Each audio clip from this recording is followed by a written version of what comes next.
Un vaisseau humain émergea du vide entre les étoiles, raclant la surface silencieuse de l'espace. Son apparence jurait avec la noirceur raffinée du cosmos. Plaques métalliques disparates, soudées à la hâte. Moteur vibrant dans une cacophonie sourde. L'engin semblait avoir survécu à 1000 tempêtes. Chaque cicatrice sur sa coque racontant une histoire de survie et de défi. Sur la passerelle, la lumière blafarde des consoles dessinait des ombres profondes sur les visages tendus de l'équipage. Au centre, l'ambassadrice Elena Vasquez se tenait droite, main jointe derrière le dos, sa chevelure grise ramenée en un chignon strict. Le poids des années et des responsabilités se lisait sur ses traits, mais sa voix resta ferme, presque solennelle. « Établissez la transmission, protocole diplomatique complet », dit-elle, sans trembler. Le jeune officier des communications, pâle et nerveux, hocha la tête et s'exécuta.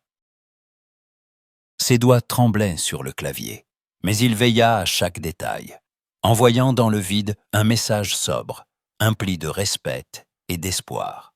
Sur l'écran, des symboles humains clignotèrent, porteurs d'une demande de contact pacifique, fragile comme une prière. L'équipage retint son souffle. Seule Elena demeura immobile, observant l'infini à travers la verrière étoilée. Elle savait ce que signifiait ce silence. Entre les étoiles, la diplomatie pouvait s'avérer aussi dangereuse que la guerre. À peine quelques battements de cœur plus tard, des éclats de lumière zébrèrent la nuit. 6 vaisseaux surgirent, effilés comme des lames, leurs coques d'un noir lustré, ornées des insignes de l'Empire Véranti. Ils encerclèrent donc le navire humain avec une précision mortelle, verrouillant leur formation telle une mâchoire d'acier. Le silence se fit oppressant. Les moteurs primitifs du vaisseau humain grondaient, dérisoires face à la puissance silencieuse des patrouilleurs Vérantis. Sur la passerelle, chaque membre de l'équipage fixait les écrans, cherchant un signe, une intention. Dans l'un des vaisseaux ennemis, le commandant Vorlan s'avança vers la console principale. Sa haute stature dominait l'espace, sa peau bleu cobalt luisait sous les lumières froides du pont. 4 yeux, inquisiteurs et froids, balayèrent les relevés holographiques du vaisseau inconnu. Aucune arme détectée. Bouclier, insignifiant, grogna-t-il. Primitif. Il tourna la tête vers ses officiers, cherchant une réaction. Mais personne n'osa répondre, subjugué par le mépris glacial du commandant. Vorlan ricana, un son guttural, presque animal. « Qu'est-ce que c'est que cette chose ?» demanda-t-il, plus pour lui-même que pour l'assistance. Le silence lui répondit, pesant. Finalement, il fit un geste dédaigneux de la main. « Escortez-les jusqu'à Tessara Prime », ordonna-t-il. « Prévenez le conseil. Le divertissement arrive. » Son rire résonna, glacial et moqueur, dans la passerelle, alors que les patrouilleurs resserraient leur étau autour du vaisseau humain, l'entraînant vers l'inconnu. Dans le cockpit du vaisseau terrien, Elena resta droite, les yeux fixés sur la danse menaçante des vaisseaux Vérantis. Derrière son calme apparent, une tempête de pensées grondait. Il n'y aurait pas de deuxième chance. Le destin de son peuple reposait sur cette rencontre. Le sort de l'humanité venait de franchir un seuil dont nul ne pouvait deviner l'issue. Le vaisseau humain, brinque-ballant et minuscule, glissa dans l'ombre gigantesque des docks orbitaux de Tessara Prime. Sous ses flancs cabossés s'étendait la planète capitale, un joyau d'émeraude et d'or constellé de cités suspendues, de tours translucides et de ponts défiant la gravité. Des arches de cristal, hautes comme des montagnes, jaillissaient du sol pour former des réseaux lumineux, et partout, des essaims de vaisseaux, minéraux ou organiques, tissaient un ballet incessant. Face à ce spectacle, la petite nef humaine paraissait une relique issue d'un autre âge. La rumeur de leur arrivée se propagea comme une onde dans la cité impériale. Docks, marchés, réseaux de données. Partout, on murmurait à propos des « marcheurs de poussière ». Les regards convergeaient vers la passerelle d'embarquement, où descendait la délégation humaine, modeste et sans éclat, encadrée par une escorte Véranti aussi élégante qu'implacable. Elena Vasquez, droite, le visage grave, menait la marche. À ses côtés, 2 officiers et le jeune communicant, impressionnés par la démesure des lieux, tentaient de masquer leur nervosité. Les bottes résonnaient sur le sol poli, où dansaient des reflets d'azur et de jade. Ils traversèrent des corridors traversés de lumière, où se croisaient des membres de races inconnues. Êtres ailés, sphériques, à la peau chatoyante ou bardée d'exosquelettes. Chacun s'écartait, observant les humains d'un œil mi-fasciné, mi-amusé. Les murmures se couraient comme des courants d'air. Enfin, les portes du Conseil impérial s'ouvrirent. La salle, cyclopéenne, pouvait contenir 50 000 êtres venus des confins de l'Empire. Balcons suspendus, tribunes flottantes, estrades en spirale. Partout, des représentants de peuples innombrables. 1 millier de langues, de couleurs, de chants étranges emplissaient l'espace, mais à l'arrivée des humains, le silence tomba, lourd, total. Tous les regards convergèrent, curieux ou méprisants. Au centre, sur un trône d'un cristal vivant, planant comme une pensée, siégeait l'archonte des Véranti. Son corps immense était drapé de soie vivante, sa peau irisée par les millénaires. Il n'y avait dans son regard ni colère ni compassion, seulement la froideur distante de ceux qui ont tout vu. Il pencha la tête, un sourire en coin. Ainsi, voici les marcheurs de poussière. Un frisson parcourut la salle, puis le rire jaillit, puissant, déferlant comme une vague. Les échos ricochaient sur les parois, moquant l'audace de ces visiteurs venus des confins. Helena inclina la tête, sans se laisser troubler. Sa voix, quand elle s'éleva, était ferme et claire, portée par la nécessité. Grand archonte, nous venons au nom de la terre et de ses colonies. Nous sollicitons reconnaissance et commerce pacifique. Sur son trône, l'archonte la détailla longuement, puis son sourire s'élargit, cruel. Depuis combien de temps possédez-vous le voyage supraluminique ? 12 ans, grand archonte, répondit Helena, sans détour. Un tonnerre de rires explosa à nouveau, plus fort encore, roulant dans la salle comme un orage. Certains délégués véroniens tapèrent des tentacules sur les rambardes. D'autres, à la peau de nacre, se penchèrent vers leurs voisins, pour chuchoter, moqueurs. Le grand archonte leva la main, exigeant le silence. Son regard, scintillant d'une ironie glacée, ne quittait pas Helena. « Et combien de vaisseaux possédez-vous » ? 27, dit-elle, la voix posée malgré la honte brûlante qui crispait les poings de ses compagnons. Un nouveau fou rire secoua la salle. Un amiral Véroni, carapace luisante et yeux multiples, s'avança sur son estrade. « 27 ! Notre escadron d'entraînement en compte davantage. Même nos drones cargaisons sont mieux armés que leurs tas de ferraille. » Des éclats de rire, des sifflements et des cliquetis d'appendices résonnèrent de partout. Les humains, minuscules au centre de la salle, tenaient, bons, muets, mais droits. Le grand archonte, toujours amusé, reprit la parole, sa voix portée par les haut-parleurs vivants. L'Empire se montre généreux envers les peuples primitifs. Vous recevrez le système KTC. Un vide sans valeur, mais c'est plus que ce que vous méritez. Vous resterez là-bas, et chaque année, vous enverrez un vaisseau en tribu. Helena s'inclina de nouveau, les yeux baissés. Nous remercions le grand archonte pour sa générosité. Le souverain, satisfait, fit un geste vague de la main, comme pour chasser une mouche. Vous pouvez disposer. Les portes s'ouvrirent. Escortés par 2 gardes Vérantis, les humains sortirent, laissant derrière eux la clameur des rires et des commentaires acides. Les échos résonnaient encore, cinglants, dans les couloirs alors qu'ils s'éloignaient.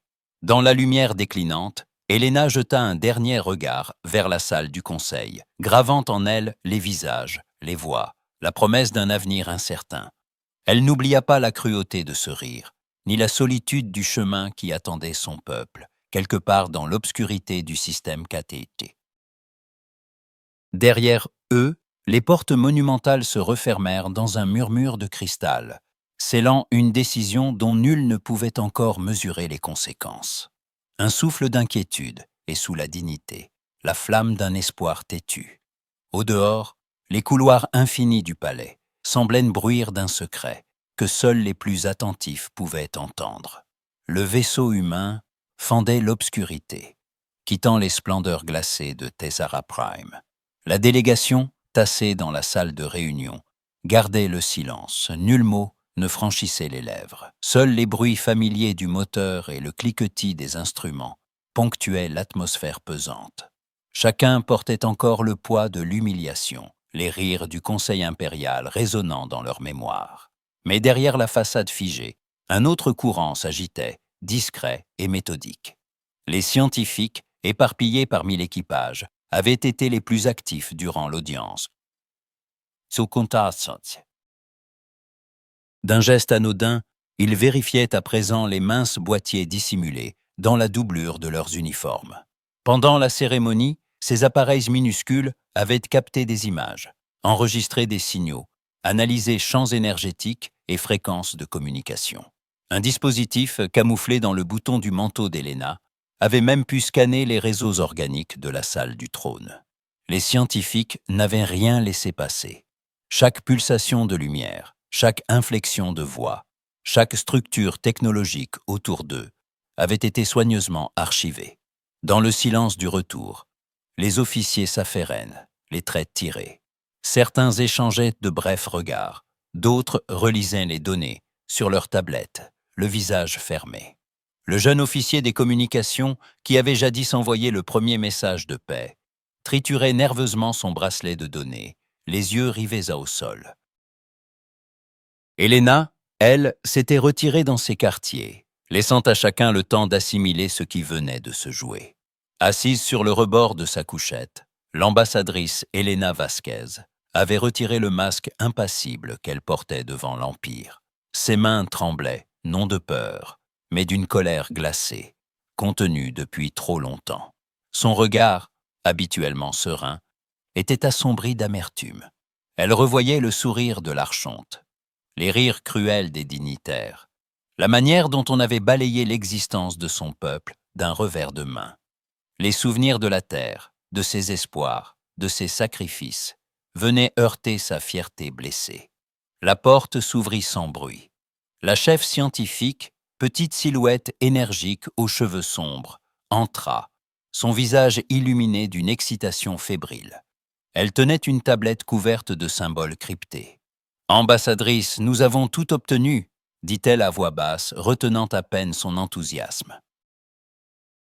Scan complet, analyser des réseaux, enregistrement des fréquences. Ils n'ont même pas cherché à masquer leur technologie. Elena releva la tête, d'abord surprise, puis attentive. Les mots de la scientifique coupaient à travers la brume de colère, laissant poindre une lueur d'espoir. D'un geste lent, elle invita la chef scientifique à s'asseoir. « Montrez-moi ». La scientifique déroula un schéma complexe sur l'écran.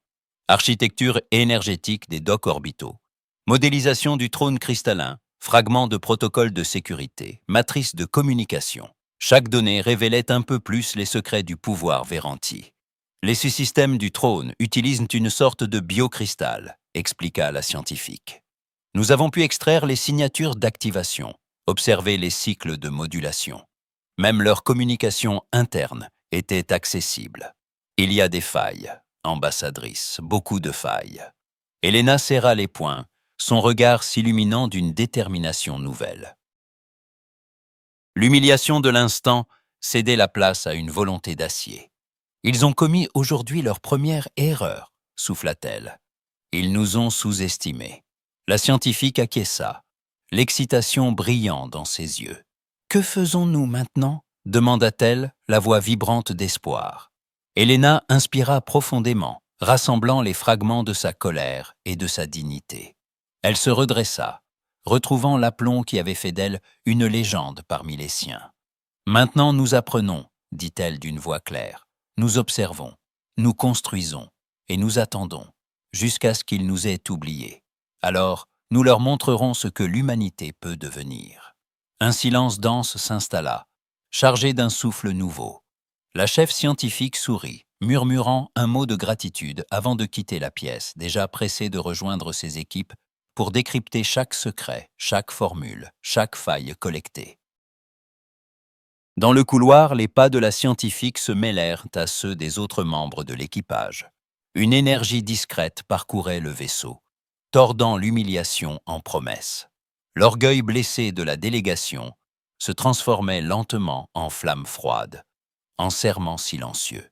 À travers les hublots, l'espace défilait, infini, indifférent. Le vaisseau humain, si petit, si fragile en apparence, poursuivait sa route, invisible et méprisé. Mais, à son bord, l'esprit de résistance prenait racine, silencieux, inébranlable. Loin de la lumière de l'Empire, la délégation se préparait, patiente et attentive, à un avenir que nul parmi les Véranti n'aurait pu soupçonner.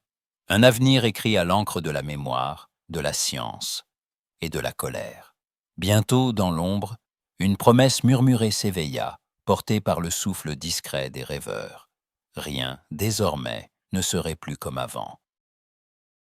80 années s'étaient écoulées depuis la première audience sur Thésara Prime. Et pourtant, le souvenir du rire cruel de l'Archonte persistait dans la mémoire humaine. Mais la galaxie n'avait plus prêté attention à la Terre, ni à ses enfants humbles et silencieux. Les vaisseaux humains, aux coques ternes et aux signatures énergétiques soigneusement atténuées, glissaient discrètement le long des frontières impériales, toujours courtois, toujours effacés. Ils transportaient des marchandises sans valeur, offraient leurs services pour de menus travaux, et se faisaient oublier avec une habileté née de la nécessité. Sur des dizaines de mondes, des humains s'affairaient aux tâches les plus ingrates. On les trouvait dans les mines de la lune d'Horacis, vêtus de combinaisons poussiéreuses, extrayant des minéraux rares pour le compte de maîtres Véranti indifférents. D'autres nettoyaient les couloirs infinis des stations orbitales, ou servaient dans les cuisines des palais flottants de la noblesse alien. Ils se pliaient à toutes les humiliations, acceptaient sans mot dire les colibets et les ordres aboyés. Mais partout, ils observaient. Dans les marchés de Karam, une jeune humaine troquait des tissus contre des denrées locales, questionnant sans en avoir l'air la provenance de certains outils. Sur la station de CERN, un vieil ouvrier notait discrètement les cycles des générateurs d'antimatière. À chaque génération, les humains affinaient leur art. Poser des questions naïves, écouter, mémoriser, enregistrer, puis transmettre. Partout, des réseaux invisibles collectaient les informations, reliés par des codes transmis dans les chansons ou les recettes de cuisine. Ce peuple, méprisé par l'Empire, bâtissait patiemment la plus vaste toile d'espionnage que la galaxie ait jamais connue. Parfois, dans l'ombre des docks, des silhouettes humaines disparaissaient, s'engouffrant dans des vaisseaux sans immatriculation. Des rumeurs couraient sur des navires fantômes qui filaient vers le vide, loin de toute route commerciale, emportant avec eux familles, machines et graines d'un avenir inconnu. On les appelait les vaisseaux génération. Ils s'éloignaient, traçant dans la nuit stellaire la promesse d'un jour où la Terre ne serait plus une servante, mais une force. Au cœur de cet immense échiquier, loin des regards de l'Empire, une lune creuse abritait le secret le mieux gardé de l'humanité. Son intérieur, évidé par des siècles de labeur, formait une cathédrale de métal et de lumière, où s'étendaient des chantiers navals silencieux. Des milliers de travailleurs s'affairaient dans la pénombre, soudant, assemblant, vérifiant les circuits de vaisseaux à la silhouette inconnue de l'Empire. Ici, aucune pièce n'était issue de la technologie galactique traditionnelle. Tout avait été conçu, repensé, caché, perfectionné. Les ingénieurs travaillaient sans relâche, guidés par la patience des générations sacrifiées. L'amiral James Okonkwo, silhouette robuste marquée par l'âge et les années de clandestinité, arpentait une passerelle surplombant la vaste baie de construction. Sa démarche était assurée, sa mâchoire carrée tendue par la concentration. Il observa d'un œil expert le balai des grues et des drones, les reflets mouvants sur les coques anthracites. Derrière lui, le chef ingénieur s'approcha, casque sous le bras, le visage buriné par la fatigue et l'excitation. Il s'arrêta net, attendant le signal de l'amiral. « Combien sont prêts ?» demanda Okonkwo, la voix basse mais ferme, résonnant sous la voûte métallique. « 15 000, amiral !» répondit le chef ingénieur avec fierté. Tous dotés des nouveaux systèmes. Rien que du neuf, rien qui puisse être détecté par leur capteur. Okonko hocha la tête, impressionné malgré lui. Il laissa son regard glisser sur les rangées de vaisseaux, semblables à des requins assoupis, prêts à bondir. « Montrez-moi !» Le chef ingénieur fit signe à un technicien qui s'approcha, tenant dans ses mains un petit boîtier au design dépouillé. À leur côté, la responsable scientifique, une femme élancée à la chevelure argentée, s'avança pour la démonstration. « Cette technologie est notre atout majeur », expliqua-t-elle en tendant le dispositif. Elle coupe toute source d'énergie électronique dans un rayon de plusieurs kilomètres. Aucun blindage impérial n'a résisté lors des tests. Elle actionna l'appareil. Dans la baie, un léger frisson parcourut l'air. Les lumières de contrôle s'éteignirent d'un coup. Les instruments se turent. Quelques secondes plus tard, tout revint à la normale, mais l'effet était saisissant. Okonko esquissa un sourire rare. « Ils n'ont rien vu venir », murmura-t-il. La scientifique acquiesça, le regard brillant.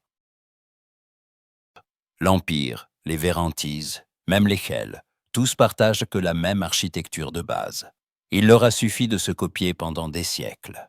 Nous sommes partis d'une feuille blanche. Nous avons tout reconstruit. Leur arrogance est notre meilleure arme. Dans l'obscurité du chantier, les ouvriers reprenaient déjà leur travail, comme si la coupure n'avait été qu'un souffle. Partout, l'énergie contenue d'une attente trop longue vibrait, prête à éclater. Des familles entières vivaient sous terre depuis des décennies, transmettant leur savoir, leurs peurs et leurs espoirs. Certains enfants étaient nés sans jamais avoir vu la lumière d'un soleil naturel. Ici, ils n'étaient ni esclaves ni domestiques, mais bâtisseurs d'un dessein plus vaste. Okonko observa les vaisseaux. Leur profil n'évoquait aucun modèle impérial. Ils étaient plus compacts, dotés d'ailes repliables, de coques polymorphes, de systèmes de camouflage adaptatifs. Les moteurs n'émettaient qu'une signature thermique infime, et les armes jamais testées en dehors des laboratoires promettaient une puissance inconnue des puissances galactiques. « Nous ne serons jamais comme eux », dit Okonko, plus pour lui-même que pour ses officiers. Nous n'avons pas le luxe de l'oubli. Chaque humiliation, chaque question posée dans la poussière des mines ou sous les orces des palais, nous a rapprochés de ce moment. La responsable scientifique s'avança, le visage grave. Nos agents sont en place sur tous les mondes stratégiques. Les protocoles d'éveil sont prêts. À votre signal, chaque unité saura ce qu'elle a à faire. L'effet de surprise sera total. Le chef ingénieur se permit un sourire. Personne ne croit l'humanité capable de quoi que ce soit. Ils nous voient comme des serviteurs dociles. Leur erreur est de croire que la patience est une faiblesse.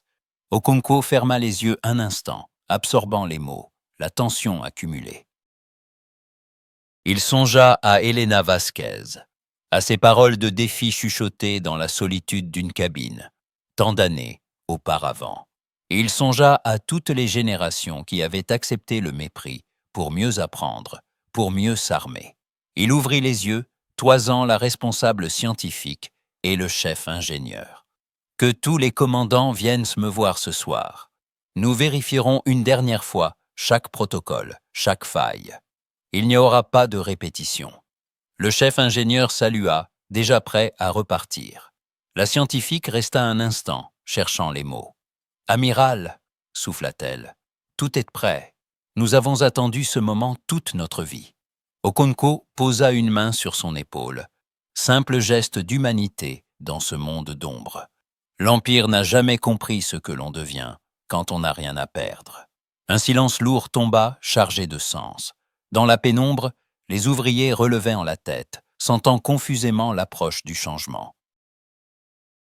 Au-dessus d'eux, dans l'immensité de la lune creuse, 15 000 vaisseaux attendaient, muets et terrifiants, l'ordre qui bouleverserait l'ordre des étoiles. Dans l'ombre, la patience humaine était devenue une lame. Et tandis que l'amiral Okonko contemplait l'œuvre de 80 années d'humilité et de secret, il savait que la galaxie, dans son arrogance, ne verrait rien venir pas avant que le voile ne se déchire. au cœur du vaste complexe lunaire, la salle de commandement du chantier spatial bourdonnait d'une tension sourde. Des écrans tapissaient les murs, chacun saturé de données en temps réel. Position de vaisseau, communication codée, rapports de routine et incidents mineurs remontés depuis des centaines de mondes. Une poignée d'officiers humains, discrets et méthodiques, surveillaient en chaque flux, chaque anomalie, la lumière bleutée des écrans sculptant sur leurs visages des ombres d'angoisse et d'attente. Un mur entier était dédié à la cartographie des actifs humains éparpillés dans la galaxie. Des points lumineux marquaient la trajectoire des cargos, la présence de travailleurs dans les stations minières, l'activité des négociants sur les marchés de l'Empire. Chaque vie reliée par un fil invisible au destin de la Terre. Les agents de renseignement recoupaient les informations, retraçaient les mouvements des flottes impériales, surveillaient les signaux faibles d'une agitation nouvelle parmi les peuples soumis aux Vérantis. Dans le calme apparent de la salle, un officier du renseignement s'approcha du centre de commandement, son regard brillant d'une lueur fébrile. Il attendit que l'amiral Okonko, silhouette immobile devant le tableau principal, lui accorde son attention. « Amiral, murmura-t-il, les données sont formelles. L'Empire est bien plus fragile qu'il ne le laisse croire. Leurs forces sont dispersées. Leurs vieux ennemis se regroupent à la frontière d'Orion. Même les Chels préparent quelque chose. Et nous, ils ne pensent jamais à nous.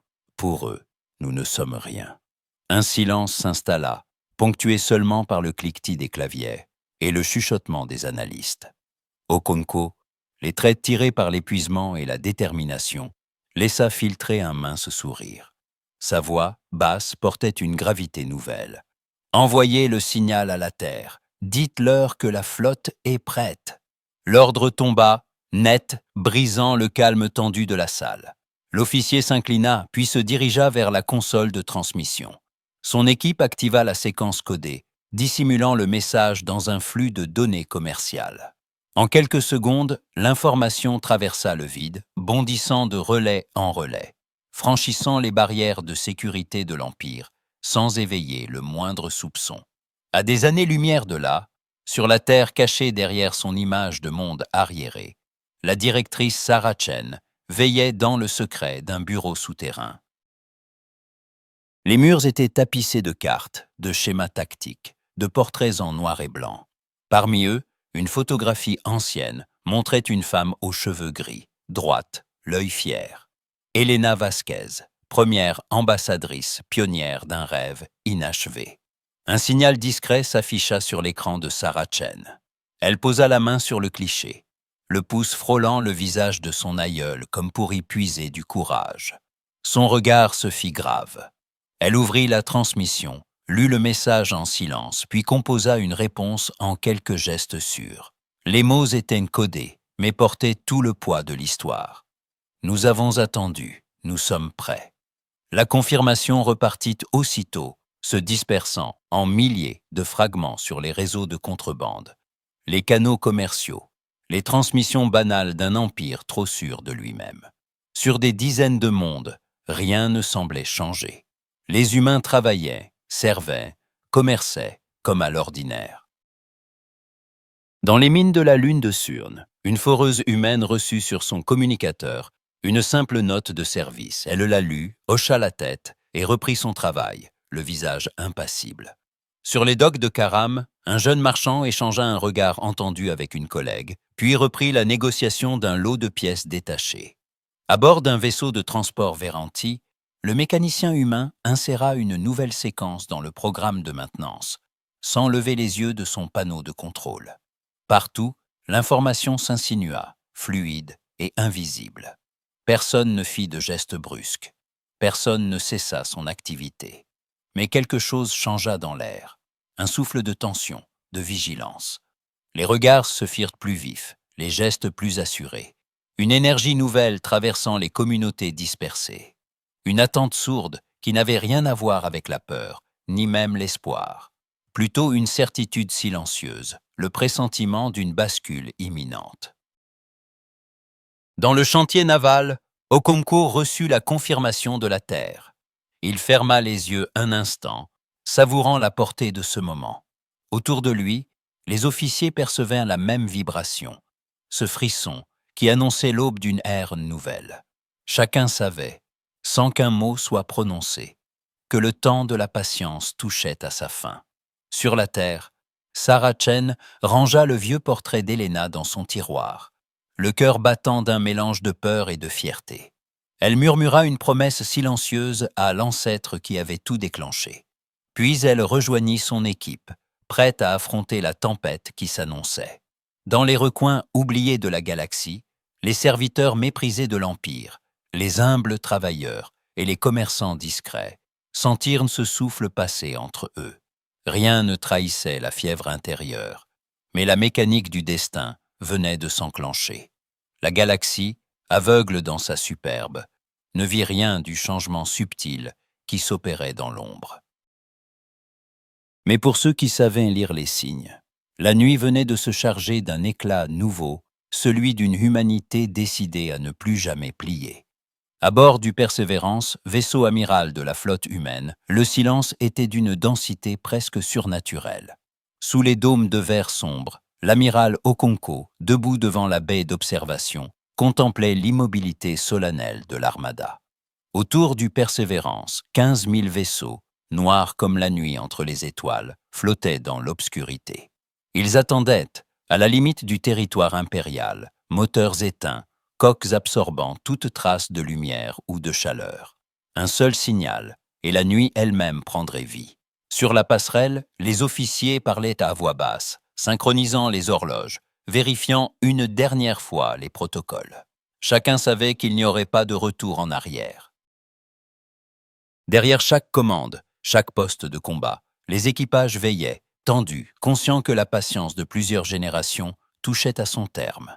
L'ordre vint, simple et sans emphase. Okonko murmura à son second, les yeux rivés sur la flotte. « Réveillez-les ». Une onde silencieuse traversa la formation. Un à un, les vaisseaux s'animèrent, s'illuminant d'un éclat intérieur à peine perceptible. Des milliers de signatures énergétiques jaillirent soudain dans le vide, dessinant une carte invisible du dessin humain. Les moteurs vibraient d'un souffle contenu, prêt à rompre l'immobilité. C'était le chant d'un peuple qui, après des décennies d'humiliation, s'apprêtait à se révéler. Tandis que la flotte s'ébranlait, ailleurs dans la galaxie, le chaos éclatait. Au sein du collectif Qatari, les préparatifs étaient terminés depuis des semaines. Les Qataris, race d'insectoïdes à la technologie fractale et à l'intelligence collective, avaient attendu le moment propice. En une nuit, leurs escadres surgirent des nébuleuses, frappant les mondes frontières de l'Empire Véranti avec une précision chirurgicale. Les capitales minières, les chantiers navals, les relais hyperspatiaux s'embrasèrent. Des essaims de drones qataris envahirent les cieux, désintégrant les défenses impériales, s'infiltrant jusque dans les cités fortifiées. Les mondes impériaux brûlaient. Sur la planète Bastion, l'ancienne forteresse du secteur d'Orion, les tours de défense s'effondrèrent sous les attaques continues. Des centaines de milliers de réfugiés fuyaient, tandis que les flottes Véranti tentaient de se regrouper, piégées par la vitesse et la brutalité de l'assaut. L'Empire, surpris, chancela. Au sommet du pouvoir, la panique remplaça l'arrogance. Dans la salle du trône impérial de Tezara Prime, le chaos régnait. Le grand archonte, silhouette spectrale sur son trône de cristal vivant, laissait éclater sa fureur. Ses 4 yeux luisaient d'une lueur froide, et chaque geste faisait trembler les courtisans. Les hologrammes des mondes en flammes défilaient autour de lui, formant une couronne d'incendies et de désastres. « Où sont nos flottes ?» hurla-t-il, sa voix tranchante fendant le tumulte. Un conseiller, nerveux, s'inclina profondément. « Majesté, la majorité de nos vaisseaux sont mobilisés à la frontière du Sud. Les renforts sont trop lents et... »« Assez !» rugit l'archonte. « Rassemblez chaque vaisseau disponible, chaque drone, chaque appareil de transport. Envoyez-les au front, tout de suite !» Les officiers impériaux s'exécutèrent, relayant les ordres dans un tumulte de voix paniquées. Mais un autre conseiller, plus calculateur, s'avança. « Grand archonte, Il existe une ressource négligée, les humains. Ils sont présents sur presque tous nos mondes, dans les mines, les chantiers, les ateliers. Servez-vous d'eux comme chair à canon. Ils sont nombreux, et leur sort importe peu. L'idée fit son chemin. Le regard du souverain s'assombrit. Faites venir leur ambassadeur. Nous verrons s'ils peuvent servir à quelque chose, après tout ce temps. Dans les couloirs du palais, le message partit, codé, urgent. Les gardes traversèrent la ville impériale, se dirigeant vers le quartier discret, réservé à l'ambassade humaine. Dans l'enceinte sobre et silencieuse de l'ambassade, Marcus Vasquez, petit-fils d'Helena, travaillait à son bureau. Il était grand, les épaules droites, la voix posée. Son regard, vif, portait l'empreinte de toutes les générations qui l'avaient précédé. Des piles de rapports, des cartes, des fragments de données s'étalaient devant lui, traçant une cartographie secrète des tensions et des espoirs humains à travers l'Empire. Quand l'appel impérial arriva, Marcus l'accueillit sans surprise. Il sentit dans le ton du messager la fébrilité d'un pouvoir en danger. D'un geste, il ferma le dossier qu'il examinait et se tourna vers son aide de camp, une femme jeune, énergique, qui attendait dans l'ombre. « C'est le moment », dit-il simplement. L'aide acquiesça sans un mot. Elle savait, comme tous les membres du personnel, ce que signifiait ce signal. Depuis des années, l'ambassade préparait ce jour, guettant le moindre frémissement dans l'attitude des Veranti. Marcus passa une main sur la médaille d'argent qu'il portait au cou, souvenir de sa grand-mère. Il inspira profondément, puis se leva, le visage impassible. Préparez la salle de crise. Contactez nos relais. Quoi qu'ils exigent, nous sommes prêts. L'aide de camp fila, commençant à activer le réseau dormant des espions et des agents d'influence. Dans les couloirs de l'ambassade, un frisson parcourut le personnel. Les portes furent verrouillées, les communications sécurisées, les protocoles d'urgence transmis en silence. Chacun savait que le sort de leur peuple, et peut-être de l'Empire tout entier, dépendait de ce qui allait se jouer dans les heures à venir. Dehors, sur Thesara Prime, la ville bouillonnait. Les sirènes hurlaient, les vaisseaux militaires fendaient dans le ciel, hâtivement réquisitionnés pour le front. Les foules, affolées par les nouvelles de la guerre, se pressaient dans les rues, cherchant à comprendre l'ampleur du désastre. Les citoyens Verantis, d'ordinaire hautains, regardaient les humains avec une nervosité nouvelle, murmurant des questions, imaginant déjà des trahisons. Dans l'espace, la flotte humaine avançait. Les 15 000 vaisseaux filaient en silence, profitant du désordre semé par l'attaque qatari. Leur trajectoire, précise, épousait les failles du dispositif impérial, contournant les patrouilles désorganisées, s'approchant des zones stratégiques. À bord du Persévérance, Okonkwo suivait chaque mouvement, chaque rapport, ses officiers concentrés sur l'exécution parfaite d'un plan mûri depuis des décennies. « Amiral », rapporta un capitaine, « les signaux impériaux se contredisent. Ils rappellent tous leurs vaisseaux. Les mondes frontières sont à découvert. » Okonkwo hocha la tête, sa voix rauque résonnant dans la salle de commandement. « Patience. Nous frapperons quand ils seront totalement aveuglés. » Dans la salle du trône, le grand archonte attendait l'arrivée du représentant humain. Sa colère, contenue à grand-peine, masquait une inquiétude croissante.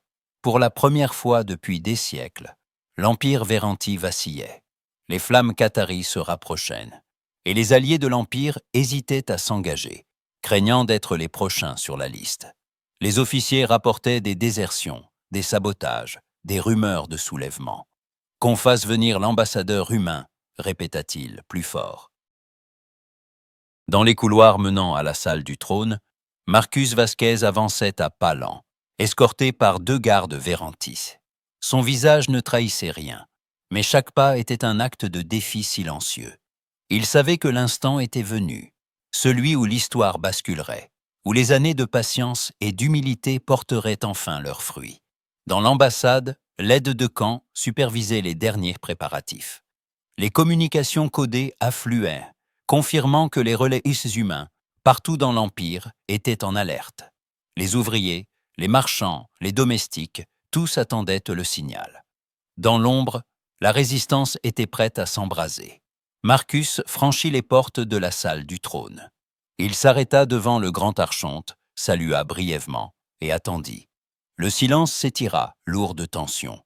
Les conseillers Vérantis fixaient l'humain, hésitant entre mépris et crainte.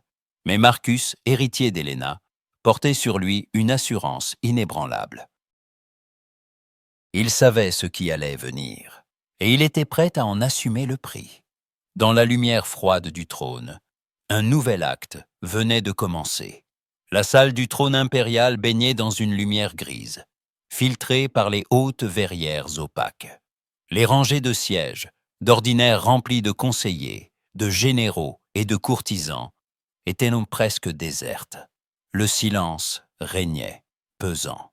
Le grand archonte, silhouette affaissée sur son trône de cristal vivant, paraissait épuisé, ses traits tirés par l'angoisse et la fatigue. La magnificence des lieux semblait soudain dérisoire, comme si le pouvoir lui-même s'était évaporé sous le souffle de la guerre. Au centre de la vaste salle, Marcus Vasquez attendait, immobile, les mains jointes derrière le dos. Son regard, calme et insondable, croisait celui du souverain.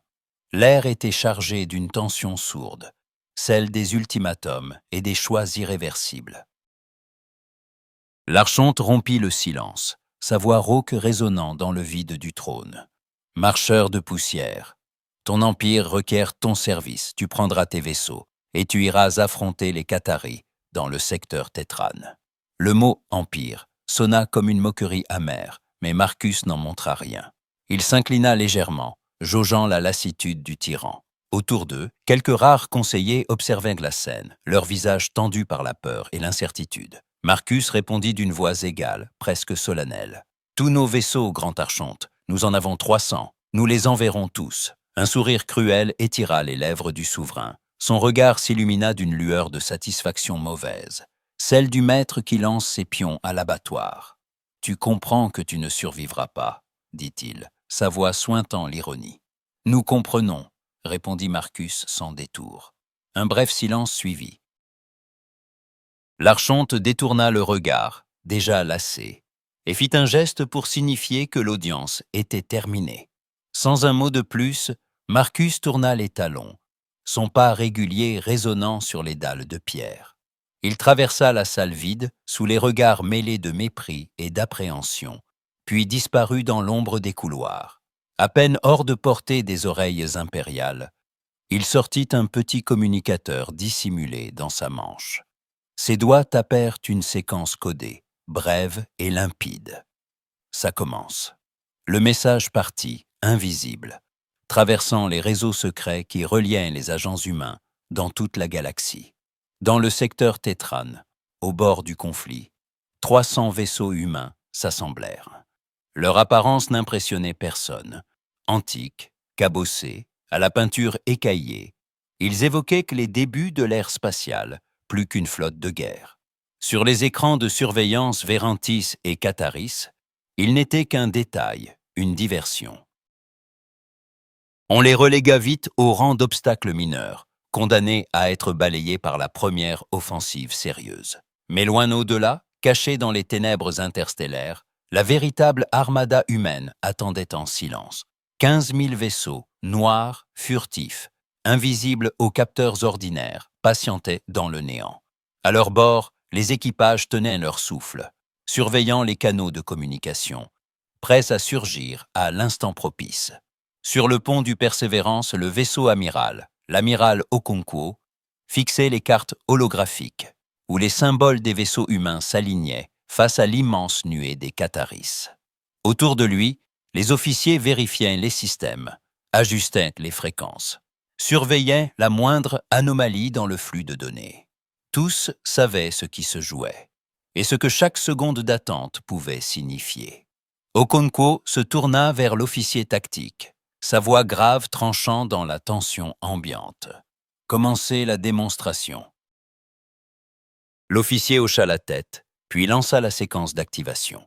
Partout dans la flotte cachée, des drones de diffusion s'éveillèrent et, déployant leurs antennes comme autant de fleurs d'acier, ils captèrent la lumière des étoiles, amplifièrent les signaux, orientant leurs caméras et leurs capteurs vers le secteur Tétran. En quelques secondes, des milliers de flux furent émis, cryptés et modulés pour percer les brouillages impériaux. Les images du champ de bataille, la voix des commandants, les mouvements de chaque vaisseau humain tout seraient transmis non seulement à la Terre, mais aussi à chaque monde, chaque peuple de la galaxie. Ce qui allait se jouer ne serait plus un secret d'opprimé, mais un message adressé à l'univers entier. Dans les vaisseaux de tête, les équipages humains s'affairentent, dissimulant leur nervosité derrière les gestes précis répétés à l'entraînement. Ils savaient ce que l'Empire attendait d'eux. Une résistance brève, symbolique, une mort utile pour détourner l'attention des Catharis. Mais ils savaient aussi que chaque seconde gagnée, chaque manœuvre, chaque sacrifice servirait à un dessein plus vaste. Derrière eux, la vraie force humaine attendait encore le signal. Sur la passerelle du Persévérance, Okonkwo surveillait les données, son regard acéré, scrutant la moindre fluctuation. Les drones de diffusion, désormais actifs, projetaient déjà dans le réseau galactique l'image d'une poignée de vaisseaux humains, isolés, apparemment condamnés. Mais dans l'ombre, l'humanité affûtait son arme la plus redoutable, la patience, la stratégie, et une technologie que nul n'avait soupçonnée. Dans le calme tendu de la flotte, chaque officier, chaque soldat, chaque opérateur radio ressentait le poids du moment. C'était plus qu'une bataille. C'était l'histoire, le cri de tout un peuple, la réponse à des générations de mépris. Et tandis que les premiers signaux tactiques affluaient, que les moteurs s'échauffaient dans un bourdonnement discret, chacun savait que le regard de la galaxie, pour la première fois, se posait vraiment sur eux. L'espace attendait, suspendu à un fil invisible. Rien, dans le silence apparent du vide, ne laissait deviner la tempête qui s'apprêtait à éclater. Dans le secteur Tétane, le vide spatial vibrait des échos de la bataille à venir. Les 300 vaisseaux humains, vieux et fatigués, s'avancèrent en formation lâche, moteurs poussés à la limite, coques ternies par les années de service. Face à eux, les croiseurs Catharis formaient une ligne éclatante, leurs armes prêtes, leurs essaims de drones bourdonnant d'impatience. Les signaux impériaux clignotaient en arrière-plan, les vaisseaux Vérantis hésitant à s'engager, observant la scène, avec une attention mêlée de mépris. Un premier tir fendit l'espace. Un rayon d'antimatière jaillit d'un croiseur Cathari, frappant un vaisseau humain qui explosa dans un éclat silencieux. Ce fut le signal. En un instant, la bataille s'embrassa. Les destroyers Catharis déchaînèrent de leurs salves, inondant la zone de projectiles et de rayons. Les vaisseaux humains, dépassés, manœuvraient avec une habileté désespérée, sacrifiant leur nombre pour gagner quelques précieuses minutes. Mais soudain, l'espace lui-même sembla se fissurer. À la périphérie du champ de bataille, une déchirure s'ouvrit dans le vide. De cette faille jaillirent, sans un bruit, 15 000 vaisseaux noirs, profilés, invisibles quelques instants plus tôt. Leur apparition fut brutale. Une marée d'ombre s'étendit, avalant les signaux, saturant les senseurs. Les écrans des commandants Catharis et Vérantis clignotèrent, inondés de données contradictoires, d'échos fantômes, d'alertes impossibles à interpréter. À bord du Persévérance, l'amiral Okonkwo se dressa devant la baie d'observation, le visage grave. Sa voix résonna sur toutes les fréquences, portée par les drones de diffusion, captés sur chaque vaisseau, chaque station, chaque monde de la galaxie. Ici, l'amiral James Okonkwo de l'armada silencieuse humaine. Pendant 80 ans, nous avons observé et appris. Aujourd'hui, les marcheurs de poussière se lèvent. Un silence stupéfait parcourut les lignes ennemies. Les commandants Catharis, pris au dépourvu, hésitèrent un instant, puis ordonnèrent le feu. Des rayons d'énergie fendirent l'espace, mais au lieu de frapper leur cible, ils se tordirent, déviés par des champs invisibles. Les missiles, projetés par centaines, virèrent court, désactivés avant même d'approcher des vaisseaux noirs. Les salves passaient à travers des hologrammes, trompés par des leurres d'ombre et de lumière. L'armada silencieuse avança, implacable, ses rangs intacts.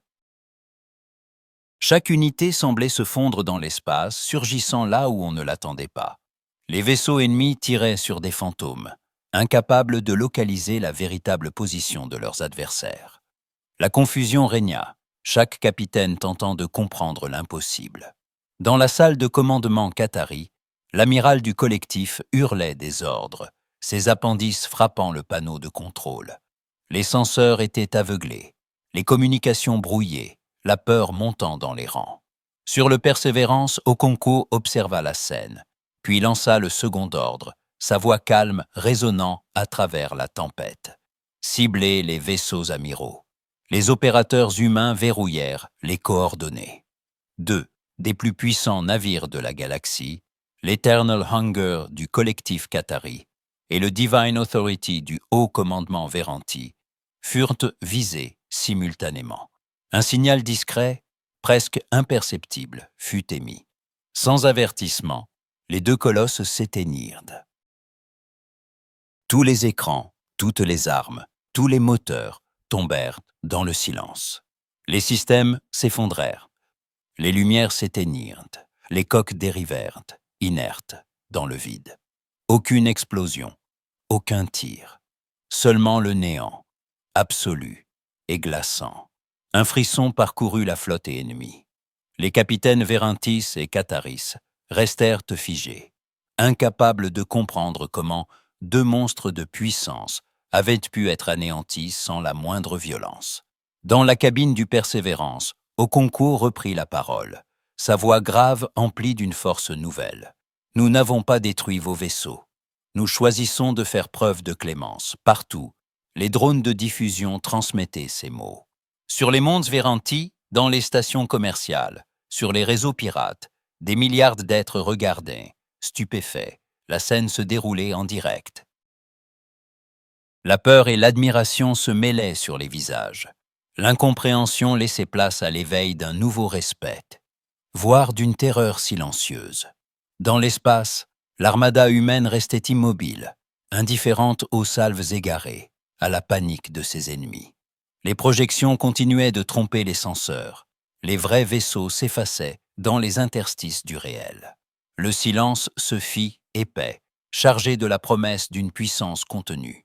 La galaxie, d'ordinaire si prompte à mépriser les marcheurs de poussière, retenait son souffle. Rien ne serait plus jamais comme avant. Dans la salle du trône impérial, la tension était devenue insupportable. Le grand archonte, d'ordinaire si maître de lui, se tenait debout devant son trône, les traits déformés par la terreur et la rage.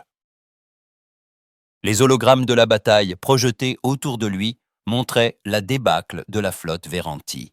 Les vaisseaux géants réduits au silence, la panique des commandants incapables de comprendre la technologie humaine, l'implacable avance de l'armada noire.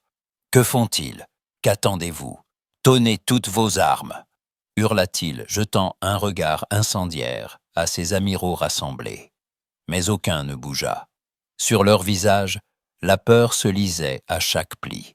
Un silence gêné tomba, chacun évitant le regard du souverain. L'un des plus anciens amiraux, la voix étranglée, osa enfin, « Grand archonte, nous craignons d'aggraver la situation. Nous n'avons plus le contrôle. » Le grand archonte se tourna vers eux, fou de rage, mais au fond de ses yeux brillait la même angoisse qui paralysait ses subordonnés. Dehors, dans le froid de l'espace, la bataille avait changé de nature. L'armada silencieuse, ses vaisseaux noirs parfaitement synchronisés, encerclaient maintenant chaque unité Veranti, encore en état de combattre. Leurs coques luisaient dans l'ombre, telles des lames d'obsidienne prêtes à frapper. Mais, au lieu d'ouvrir le feu, les vaisseaux humains s'immobilisèrent, formant une cage parfaite autour de l'ennemi. Puis, en un seul instant, chaque vaisseau Veranti disparut. Sans bruit, sans lumière, ils furent arrachés au champ de bataille, projetés 10 années-lumière plus loin, déposés en orbite autour d'une étoile inconnue, intacte mais totalement hors de portée. Les officiers Sveranti, projetés loin du combat, comprirent trop tard qu'ils avaient été neutralisés sans le moindre dommage. Dans la salle de commandement du Persévérance, l'amiral Okonkwo s'adressa à la galaxie, sa voix résonnant dans toutes les langues, sur toutes les ondes. Nous ne cherchons pas la conquête. Nous voulons ce que nous avons demandé il y a 80 ans. Reconnaissance, respect, une place parmi les étoiles. Sur les ponts des vaisseaux Catharis, la panique laissa place à l'incrédulité, puis à la résignation. Les amiraux du collectif, réalisant qu'ils étaient à la merci d'une puissance qu'ils ne comprenaient pas, ordonnèrent la reddition. Leurs armes s'éteignirent, leurs vaisseaux dérivèrent, dociles, au cœur du silence imposé par l'humanité. Sur les mondes neutres, les autres espèces s'observaient, fascinées et terrifiées. Elles comprenaient soudain que la puissance humaine n'était pas fondée sur la destruction, mais sur le contrôle absolu. L'armada silencieuse venait de redéfinir les règles du pouvoir galactique. De retour dans la salle du trône, l'archonte tempêtait, brisant un panneau de son trône d'un revers furieux. « Ils n'oseront pas. Ce ne sont que des esclaves, des ombres !» cria-t-il, la voix brisée. Mais un conseiller, jusque-là resté en retrait, fit un pas en avant. Son regard était grave, mais empreint de lucidité. « Majesté, nous n'avons pas vu parce que nous n'avons pas regardé. Leur patience a été notre perte. » Un silence pesant tomba. L'archonte, à bout de force, se laissa tomber sur son trône, luttant contre l'évident. À cet instant, la voix d'Okonkwo résonna de nouveau, portée par les réseaux de diffusion humains et impériaux. L'image de l'amiral, calme et inflexible, s'imposa dans toutes les salles de commandement, sur tous les écrans. Mettez fin à vos guerres, acceptez la paix, ou découvrez à quel point nous avons appris. Dans la salle du trône, l'archonte se redressa, les poings crispés. « Jamais, gronda-t-il, jamais je ne plierai devant eux. » Mais Okonkwo, à des années-lumière de là, souriait d'un air serein, l'œil brillant d'une certitude tranquille. « Nous sommes très doués pour attendre, » répondit-il simplement, avant que la transmission ne s'interrompe. Dans le vide soudain de la galaxie, le silence s'imposa, lourd, chargé d'une promesse nouvelle. Rien, désormais, ne serait plus comme avant. Dans les jours qui suivirent la démonstration de l'armada humaine, l'Empire Veranti s'effondra comme une forteresse de verre. À travers les mondes, des rébellions éclatèrent. Les peuples asservis, inspirés par la victoire inattendue des humains, se levèrent contre leurs maîtres. Les garnisons impériales, déboussolées, furent submergées. Les réseaux de pouvoir, autrefois si rigides, se disloquèrent sous la pression d'une colère longtemps contenue. Au cœur du palais, le grand archonte, privé de son autorité, fut arrêté par ses propres conseillers. La foule, rassemblée dans la grande salle du trône, assista en silence à sa destitution. Il fut mené en captivité, les épaules voûtées, l'arrogance brisée. Pour la première fois, la peur avait changé de camp. Sur le Persévérance, dans le bureau sobre de Marcus Vasquez, l'écho de ces bouleversements parvenait sous forme de rapports chiffrés et de messages codés. Marcus était assis derrière son bureau, analysant les dernières communications, lorsque la notification tant attendue s'afficha. Lui et Okonkwo échangèrent un regard. « Ils offrent la reddition », annonça Marcus d'une voix calme. Okonkwo croisa les bras, les yeux assombris d'une réflexion profonde. « Nous n'acceptons pas de reddition, dit-il. Nous bâtissons quelque chose de meilleur. » Le message fut transmis, ferme, mais ouvert. Il ne s'agissait plus d'humilier, mais de réinventer. Quelques semaines plus tard, dans la grande station neutre de l'Isara, une assemblée sans précédent prit place. Plus de 200 espèces envoyèrent leurs délégués. Insectoïdes, amphibiens, entités gazeuses, humains, anciens sujets de l'Empire et peuples libres. L'immense amphithéâtre résonnait de langues inconnues, de débats animés, d'espoir et d'inquiétude. Marcus s'avança sur l'estrade, son image projetée dans chaque recoin de la station. « Quel genre de galaxie voulons-nous habiter ?» demanda-t-il, sa voix résonnant dans le silence qui suivit. Une vague de discussion s'éleva aussitôt. Certains craignaient le chaos, la vengeance ou l'anarchie. D'autres, pour la première fois, osaient rêver à la liberté, à l'égalité, à une paix partagée. Les débats furent houleux, passionnés. Mais un souffle nouveau circulait dans la salle, celui d'un avenir qui n'avait jamais été possible sous la domination Véranti. À la surprise générale, un vieillard amaigri, entouré de gardes, demanda la parole. C'était l'ancien archonte, désormais simple prisonnier. Sa voix tremblait, mais son regard était sincère. J'ai commis des erreurs. J'ai refusé de voir la valeur des autres peuples.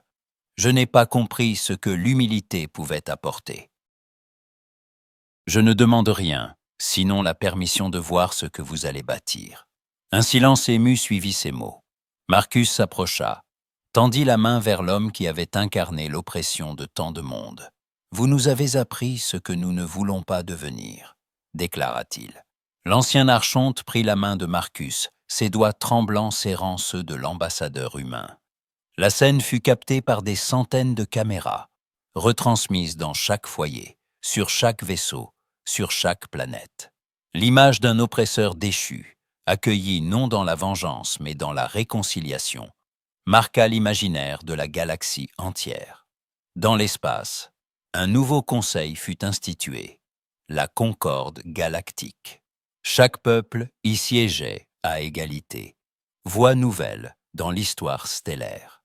L'humanité, loin de revendiquer la domination, accepta le rôle de gardien de la paix, de médiateur, de tisseur de liens. Les vaisseaux du Persévérance, autrefois symbole de revanche, devinrent le cœur d'une flotte où chaque espèce trouvait sa place.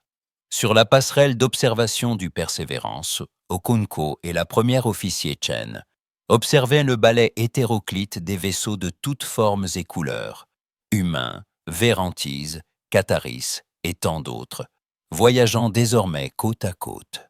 Chen, les bras croisés, laissa échapper un soupir d'émerveillement. « Que faisons-nous maintenant, amiral ?» Okunko sourit, le regard perdu dans l'infini. « Maintenant, nous apprenons à vivre en paix. Maintenant, nous aidons la galaxie à guérir. » Il contempla les étoiles, pensif. Ils nous ont vus rire et ont cru que nous n'avions pas de fierté. Ils n'ont jamais compris que nous étions simplement patients. Et maintenant, cette patience a tout changé. Le Persévérance glissa parmi la nuée de vaisseaux alliés, simple éclat dans le flot grandissant d'une nouvelle ère. Ainsi débuta la première aube galactique non façonnée par des conquérants, mais par ceux qu'on nommait jadis les marcheurs de poussière.